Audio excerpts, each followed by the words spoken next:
Assalamualaikum warahmatullahi wabarakatuh. Ketemu lagi pada pertemuan kedua ya.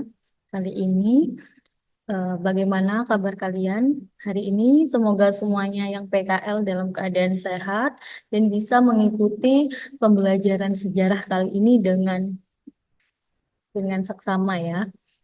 Nah, hari ini kita akan mempelajari lanjutan materi kemarin tentang Proklamasi Kemerdekaan Indonesia ya.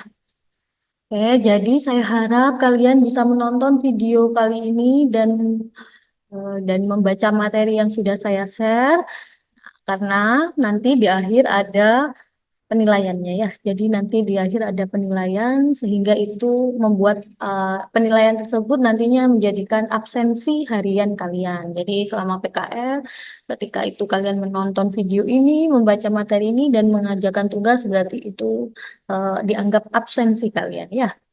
Oke, kita lanjut dengan materi Proklamasi Kemerdekaan Indonesia.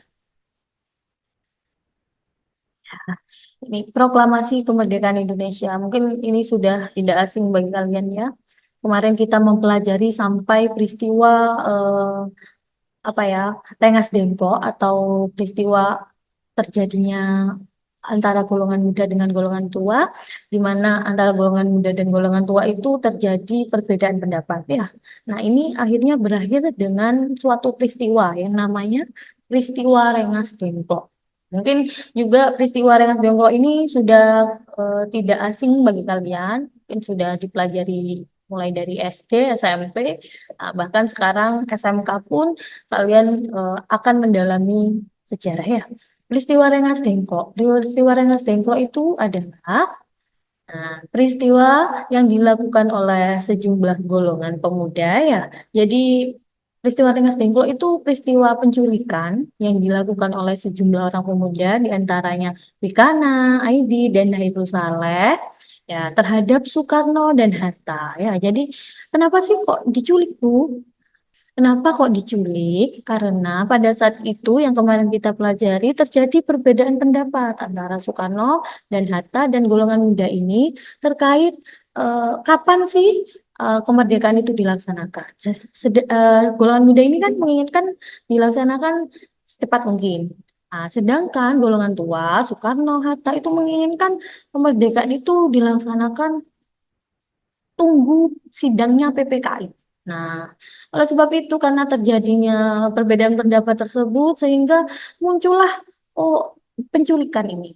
Oh akhirnya diculik sajalah itu untuk agar golongan tua ini Bung Karno, Bung Hatta itu nggak terpengaruh gitu. Karena kan kalau kalau tetap di Jakarta otomatis akan terpengaruh oleh Jepang ya, oleh orang Jepang yang di sana untuk menunggu bagaimana menunggu sidangnya PPK. Kalau masih menunggu itu kan bakalan lama, sedangkan nantinya takut ada peristiwa-peristiwa lain. Karena kita posisi kekosongan kekuasaan pada saat itu karena Jepang sudah menyerah. Nah, jadinya golongan muda ini maunya itu cepetan, cepat. Sehingga mereka itu menyembunyikannya di Rengas Dengklok atau Karawang. Jadi Rengas Dengklok itu nama daerah ya yang ada di Karawang. Kenapa kok di Karawang Rengas Dengklok? Lah itu karena kan jaraknya antara Karawang, Rengas Dengklok dengan Jakarta itu cukup jauh. Jadi sehingga itu memudahkan untuk mereka itu saling rapat atau saling bertukar pikiran gitu. Jadi tidak ada pengaruh dari luar ya. Nah, peristiwa ini terjadi pada tanggal 16 Agustus 1945 pukul 3 WIB. Jadi peristiwa ini adalah sehari sebelum merdeka ya. Jadi yang kalian ketahui semua, seluruh Indonesia juga ketahui bahwa peristiwa kemerdekaan kita itu terjadi pada tanggal 17 Agustus 1945. Nah, di sini Rengas Dengklok ini terjadi satu hari sebelumnya ya. Nah, ini di sini kan disebutkan untuk kemudian didesak agar mempercepat proklamasi kemerdekaan ya, sampai dengan terjadinya kesepakatan antara golongan tua yang diwakili oleh Soekarno, Hatta serta Muhammad Ahmad Subarjo dengan golongan muda tentang kapan akan dilaksanakannya, terutama tentang Jepang mengalami kekalahan dalam Perang Pasifik.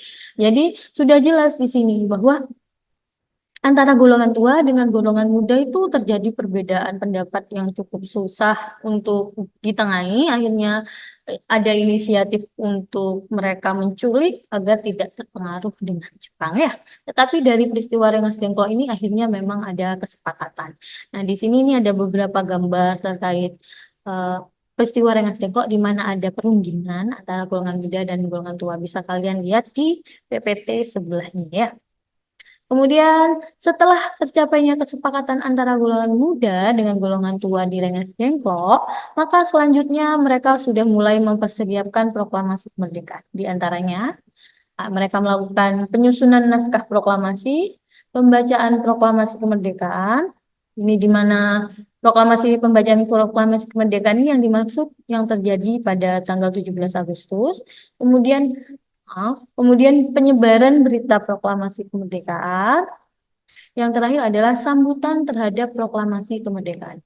Jadi bagaimana sih setelah penyebaran berita proklamasi, kemudian apa sih sambutan-sambutan proklamasi kemerdekaan di seluruh Indonesia ya? Lanjut, ini penyusunan naskah proklamasi kemerdekaan. Jadi setelah sudah sepakat di Rengas Dengklok, mereka kembali ke Jakarta ya untuk merumuskan proklamasi kemerdekaan. Nah, proklamasi kemerdekaan ini ditulis di ruang atau di rumah Tadashi Maeda ya. Jadi Tadashi Maeda ini adalah orang Jepang, tetapi beliau ini masih pro Indonesia sehingga menyediakan rumahnya untuk digunakan untuk menulis proklamasi. Jadi Tadashi Maeda ini benar orang Jepang, cuma dia masih pro terhadap Indonesia. Pro itu maksudnya mendukung. Karena kalau di tempatnya Maeda itu otomatis kan tidak ada filter. Filter itu tidak ada hmm, deteksi dari pihak Jepang. Jadi mereka itu lebih lebih leluasa untuk menulis proklamasi ya. Proklamasi ini merupakan konsep dari tiga tokoh, yaitu Soekarno, Hatta, dan Ahmad Subarjo. Jadi diingat, proklamasi itu ditulis oleh tiga tokoh itu atau diprakarsai, yaitu Soekarno, Hatta, dan Ahmad Subarjo. Di sini sudah jelas. Kemudian konsep proklamasi itu ditulis tangan oleh Soekarno sendiri. Jadi memang awalnya itu tulis tangan. Nah, ini gambar di samping yang kalian lihat di samping itu adalah merupakan eh, tulisan tangan dari Soekarno. Kemudian juga dihadiri oleh beberapa golongan muda ya, ada MBM dia, Sayuti Melik dan Soekarni. Nah, kalian sudah mungkin terkenal ya, Sayuti Melik itu siapa? Sayuti Melik itu adalah tokoh yang mengetik proklamasi kemerdekaan. Jadi setelah ditulis tangan, kemudian dirapikan dan diketik oleh Sayuti Melik ya. Nah, setelah konsep semua disepakati, Soekarni mengusulkan agar yang mendatangani teks proklamasi adalah Soekarno dan Hatta, tapi atas nama bangsa Indonesia ya. Jadi makanya di bawah itu atas nama bangsa Indonesia gitu. Karena yang tanda tangan Soekarno dan Hatta. Jadi yang membuat proklamasi memang tokoh-tokoh tersebut, tetapi atas namanya itu seluruh bangsa Indonesia ya. Kemudian diketik dan disalin oleh Sayuti Melik menggunakan mesin ketik yang diambil dari kantor perwakilan Angkatan Laut Jerman milik Mayorland Dr. Herman Kandeler. Jadi kemudian diketik dan mesin ketiknya itu juga pinjam. Ya, lanjut. Setelah selesai, otomatis naskahnya selesai, tiba saatnya pembacaan proklamasi kemerdekaan, di mana proklamasi kemerdekaan itu adalah titik awal bagaimana Indonesia berhasil memproklamasikan Indonesia. Yang artinya titik awal kita sebagai bangsa Indonesia itu bisa bebas dan merdeka ya.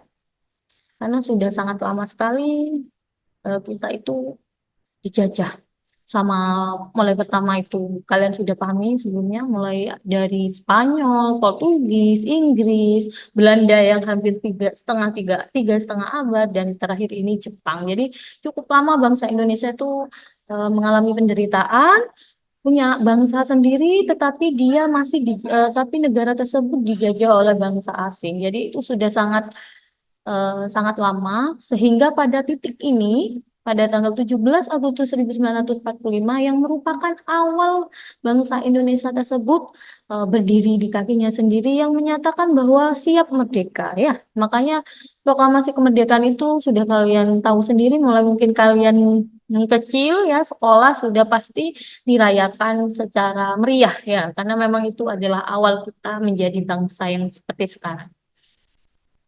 Nah, tapi prosesnya, proklamasi itu sebenarnya bukan dilaksanakan di kediaman Soekarno, ya. Tetapi awalnya itu dilaksanakan rencananya di lapangan Ikada. Ya. Ikada itu sekarang menjadi lapangan Gambir atau lapangan Monas. Namun pada saat sampai di sana mereka itu mendapati lapangan tersebut sudah dijaga ketat. Nah, mungkin tahu pihak Jepang itu sudah tahu bahwa Indonesia itu akan melaksanakan proklamasi di sana ya.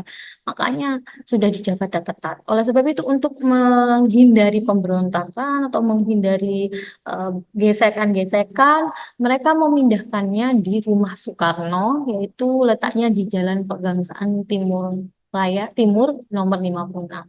Nah, jadi diingat bahwa Jalan Pegangsaan nomor Timur 56 itu adalah kediaman Soekarno pada saat itu ya. Nah, mulai dini hari sudah persiapan. Acara dimulai pada pukul 10 dengan pembacaan teks proklamasi oleh Soekarno dan disambung kita singkat teks oleh pada situ oleh Soekarno juga. Setelah itu sang saka merah putih yang dijahit oleh Fatmawati dikibarkan. Jadi yang menjahit bendera merah putih itu adalah istri dari Soekarno, yaitu Fatmawati pada saat itu.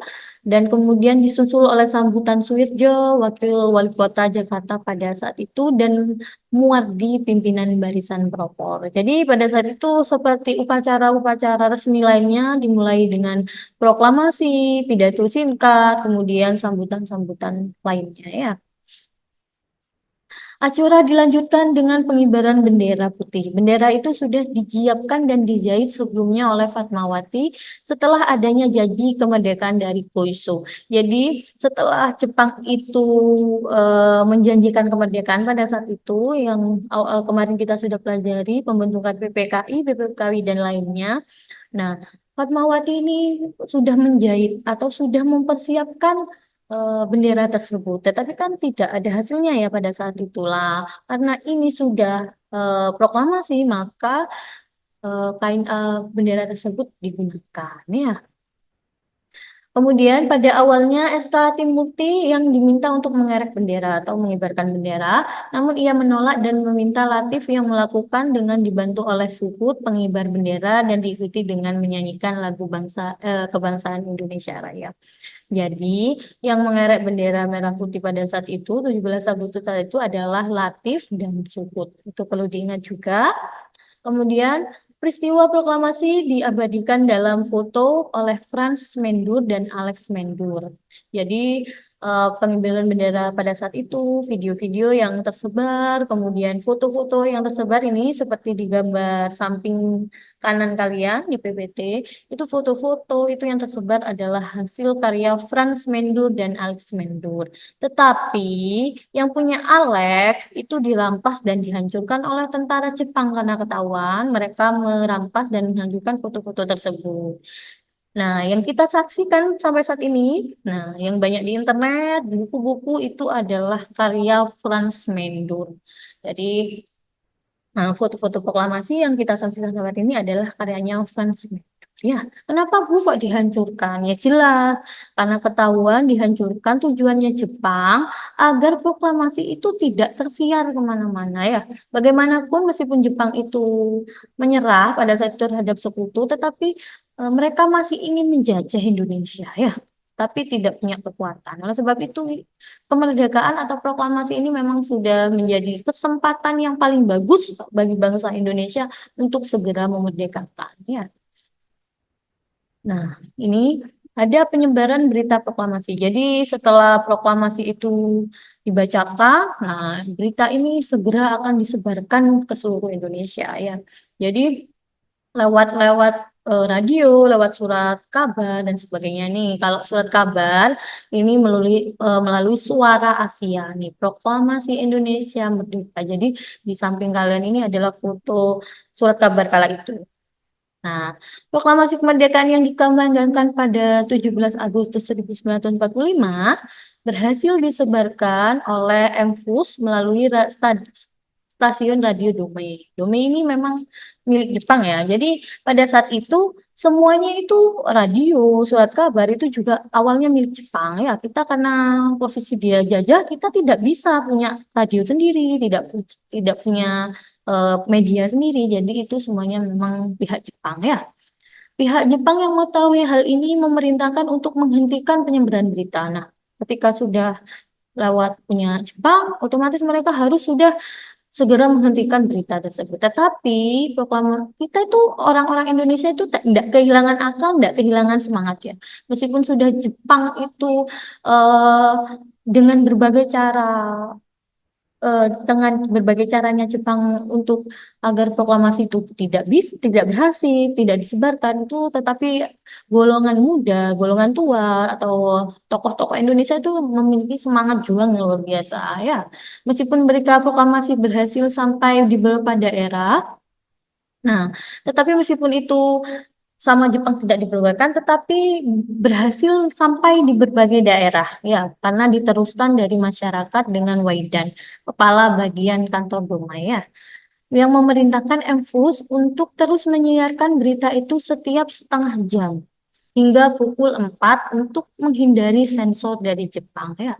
Ada kalanya berita proklamasi tersebut disebarkan dalam bahasa daerah. Misalnya radio di Surabaya menyiarkan berita tersebut dalam bahasa Madura yang tidak diketahui Jepang. Nah, jadi golongan-golongan muda ini yang bekerja di kantor Domai, ya, stasiun radio Domai. Nah, karena kan stasiun radio ini benar-benar miliknya Jepang. Cuma yang kerja di sana itu ada sebagian warga Indonesia, ya tokoh-tokoh Indonesia. Nah, jadi mereka itu tidak kehilangan akal. Jadi setiap setengah jam itu disiarkan, setiap setengah jam kemudian itu disiarkan, sehingga itu penyebarannya cukup cepat, ya, sampai di Surabaya. Lah, kalau di Surabaya itu mereka menggunakannya itu pakai bahasa Madura, ya, karena kan Jawa Timur. eh, yang ibu kotanya Surabaya, termasuk kita yang berada di Jember juga mayoritas berbahasa Madura. Juga mungkin sebagian dari kalian juga eh, banyak yang mengerti bahasa Madura ya. Otomatis mereka menyebarkannya pakai bahasa Madura agar Jepang itu tidak mendeteksi apa sih yang mereka bicarakan itu tidak mengerti ya. Kemudian selanjutnya ketika proklamasi kemerdekaan tersebut sudah disebarkan, kemudian terdapat sambutan-sambutan terhadap proklamasi kemerdekaan Indonesia. Jadi setelah berita itu tersebar di mana-mana di Indonesia bahkan di luar negeri, berbagai sambutan, berbagai kegembiraan yang dihadapi bangsa Indonesia ya. Yang pertama adalah sambutan terhadap berita proklamasi di dalam negeri. Berita proklamasi kemerdekaan disambut dengan kebahagiaan oleh sebagian besar rakyat Indonesia. Itu pasti sudah. Karena kita selama ini punya negara, tetapi kita diperlakukan sebagai budaknya ya.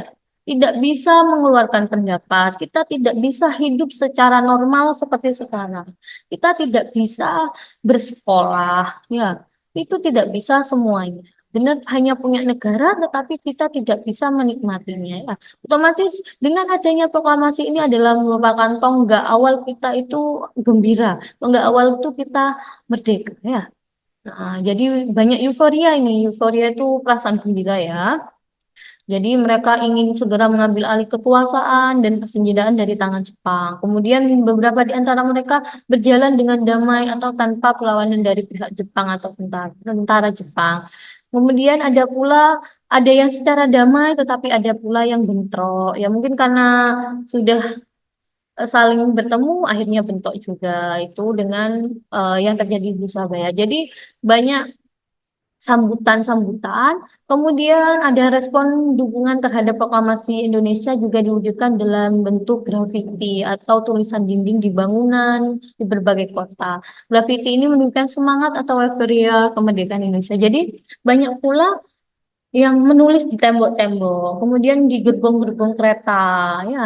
Kalau ini adalah yang digambar ini adalah sambutan kemerdekaan di sebuah lapangan gitu. Benderanya sudah bendera merah putih ya, meskipun ini gambarnya karena pada situ tidak ada gambar warna, tetapi itu sudah menunjukkan bahwa benderanya merah putih. Jadi merupakan bendera kita ini. Karena selama ini yang dikibarkan sebelum 17 Agustus 45, itu yang dikibarkan adalah bendera Jepang, bendera Belanda. Kita mengibarkan bendera sendiri aja di sini itu tidak diperbolehkan. Bahkan harus dengan peperangan, harus dengan bertumpah darah ya.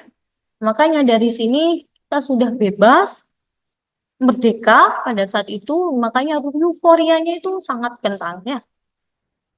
Kemudian di sini ada sambutan proklamasi eh, di luar negeri. Jadi tidak hanya di dalam negeri, tetapi juga di luar negeri itu mereka itu nyambutnya dengan euforia banget. Karena kan banyak juga orang-orang yang Indonesia yang di luar negeri seperti di Mesir mendengar berita proklamasi kemerdekaan melalui siaran radio. Jadi ketika sudah disiarkan, sudah hampir seluruh Indonesia tahu. Nah, berita ini juga menyebar keluar ya ke Mesir.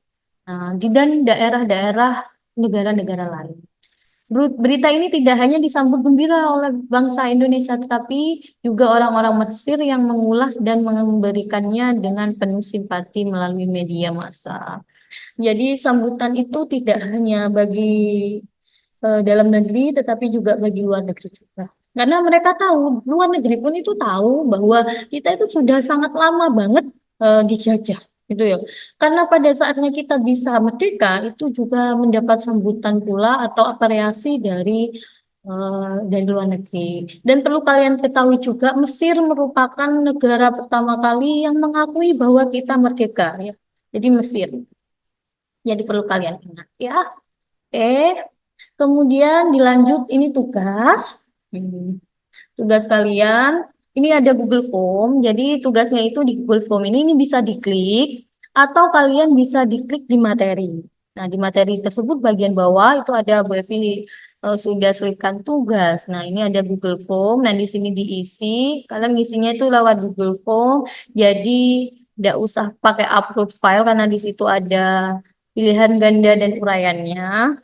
Yang uraian Bu Evi saya harap itu kalian mengerjakannya itu secara maksimal ya, tidak hanya jawaban singkat saja, tetapi diuraikan lebih bagus. Nah, saya tunggu jawaban ini sebelum kalian ujian. Mungkin Jumat atau Sabtu harus selesai dikumpulkan karena kalian bisa menggunakannya kapan saja, tidak perlu ditulis kertas atau bagaimana. Kalian juga harus hanya mengetik link ini, lalu kalian mengisinya dengan baik. Nah, jadi kalian langsung bisa kirim ke saya ya, ke Google Form saya. Jadi tidak perlu repot. Jadi kapanpun setelah hari ini pun bisa kalian sudah kerjakan. Oke, saya tunggu tugasnya sebelum ujian karena minggu depan sudah ujian. Saya rekap untuk hasil nilai dan untuk kehadiran kalian. Terima kasih atas perhatiannya. Eh, Meskipun kalian lelah dalam PKL, semoga pembelajaran kali ini bisa memberikan manfaat yang baik untuk kalian, terutama agar kalian bisa menjadi generasi muda yang baik, menjadi generasi muda yang membanggakan Indonesia, karena kemerdekaan kita diperoleh tidak dengan hal yang mudah, kemerdekaan kita diperoleh dengan hal yang sulit oleh tokoh-tokoh kita. Jadi saya harap sebagai generasi penerus bangsa Indonesia, kalian tidak menyia-nyiakan kesempatan ini, harus membanggakan negara ini, harus menjadi generasi penerus bangsa yang baik, dan harus menjadi semangat untuk diri kalian sendiri dan keluarga kalian, agar kalian dapat mengisi kemerdekaan dengan sebaik mungkin. Oke, terima kasih atas perhatiannya. Ketemu lagi minggu depan. Oh, ketemu lagi kalian kelas 3 nanti kalau yang naik kelas 3 karena ini sudah penutup ujian. Terima kasih. Wassalamualaikum warahmatullahi wabarakatuh. Bersatu